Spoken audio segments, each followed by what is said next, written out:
Hello, guys. Welcome to Students Faith. Keep doing, keep learning, keep faith and keep growing. अभी हम कर रहे थे scientific techniques of management develop by F Taylor. जैसे कि हमने पिछली वीडियोस में किया standardisation and simplification of work, उससे पिछली वीडियो में हमने किया फंक्शनल फॉर्मैनशिप और इस वीडियो में हम करने जा रहे हैं वर्क स्टडी। इस वीडियो में हम different methods of work study समझेंगे। First is fatigue study, second is method study, third is time study and fourth is motion study. Work study के अकॉर्डिंगली मैक्सिमम प्रोडक्शन हो सकती है मिनिमम कॉस्ट पे, मतलब ऑप्टिमम यूटिलाइजेशन ऑफ रिसोर्सेज हो रही है अब यहाँ पे। फर्स्ट हम करने जा रहे हैं फैटीग स्टडी। इस स्टडी के अकॉर्डिंगली अब फ्रीक्वेंसी ऑफ रेस्ट इंटरवल्स देखे जाएंगे, कितने टाइम के लिए रेस्ट इंटरवल्स लिए जा रहे हैं, कितनी बार लिए जा रहे हैं और कितने ज़्यादा लिए जा रहे हैं। कोई भी बंदा जो है वो काम कर रहा है बहुत लंबे टाइम के लिए, 9 से 6 की जॉब में जब वो काम करेगा तो वो ऑफ कोर्स थक जाएगा, तो उसे रेस्ट लेनी पड़ेगी बीच बीच में।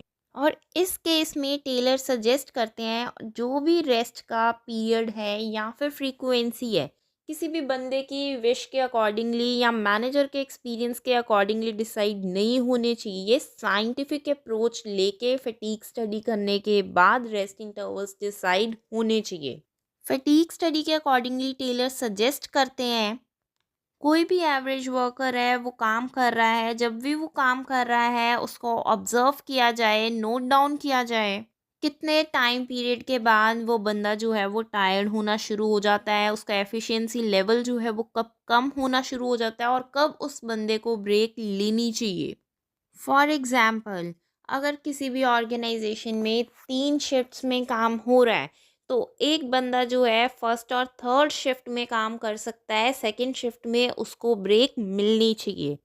इससे एफिशिएंसी जो है वो इम्प्रूव होगी और ज़्यादा वो फ्रेश फील करते हैं जब उनको शॉर्ट ब्रेक्स मिलती हैं। सेकंड हम बात करते हैं मेथड स्टडी की। इस स्टडी के अकॉर्डिंगली टेलर सजेस्ट करते हैं कि एक बेस्ट मेथड जो है वो फाइंड आउट किया जाना चाहिए किस तरह से जॉब को परफॉर्म किया जाना चाहिए ताकि कॉस्ट जो है वो कम लगे और ऑप्टिमम यूटिलाइजेशन ऑफ रिसोर्सेज हो जाए। और ये मेथड जो डिसाइड किया जाना चाहिए ये थंब ऑफ रूल से नहीं डिसाइड होना चाहिए, ये डिसाइड होना चाहिए ऑर्गेनाइजेशन में सारे मेथड्स को ट्राई किया जाना चाहिए। जिस भी मेथड से बहुत अच्छे रिजल्ट्स आ रहे हैं, मिनिमम कॉस्ट पे बहुत ज़्यादा एफिशिएंटली काम हो पा रहा है, उस मेथड को अप्लाई किया जाना चाहिए। क्योंकि मेथड स्टडी को अगर ऑर्गेनाइजेशन में अप्लाई किया जा रहा है तो उसका मेन गोल क्या है कि कॉस्ट ऑफ प्रोडक्शन जो है वो कम से कम हो, रिजल्ट्स हैं वो ज़्यादा एफिशिएंट हो, मैक्सिमम रिजल्ट्स मिल पाए, कस्टमर सेटिस्फेक्शन ज़्यादा हो, क्वालिटी गुड्स ज़्यादा प्रोड्यूस हो पाए।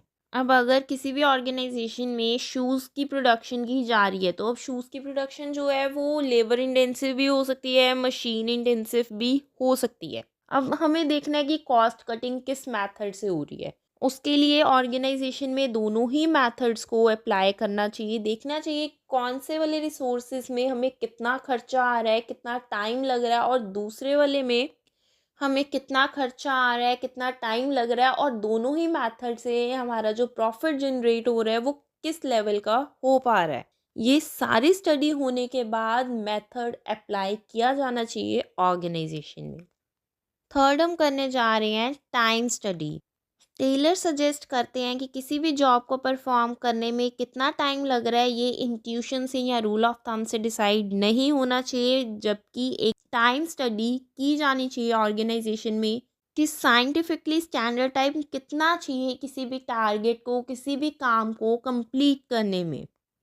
टाइम स्टडी को कंडक्ट करने के लिए टेलर सजेस्ट करते हैं कि जब कोई भी वर्कर काम कर रहा है तो एक स्टॉप वॉच लेके उसका टाइम जो है वो काउंट करना चाहिए, नोट डाउन करना चाहिए, और ये 100 ऑफ टाइम्स अलग अलग एम्प्लॉयज़ के ऊपर ट्राई करनी चाहिए, और जो रिजल्ट्स मेजॉरिटी से मिल पा रहे हैं उसके अकॉर्डिंगली टाइम जो है वो डिसाइड किया जाना चाहिए। फोर्थ पॉइंट हम कर रहे हैं motion study. Scientific technique of motion study हम क्यों करते हैं, ताकि ये देखा जाए कि मूवमेंट ऑफ वर्कर्स जो है वो किस तरह से हो रही है, कब हो रही है, when they are performing the job. Productive और अनप्रोडक्टिव मूवमेंट्स में डिफरेंस देखने के लिए, और जो वेस्टफुल मूवमेंट्स है, अनप्रोडक्टिव मूवमेंट्स है, उनको रिड्यूस करने के लिए, ताकि सूटेबल इक्विपमेंट्स और टूल्स को डिज़ाइन किया जाए, ताकि जो वेस्टफुल मूवमेंट्स हैं उनको कम किया जाए।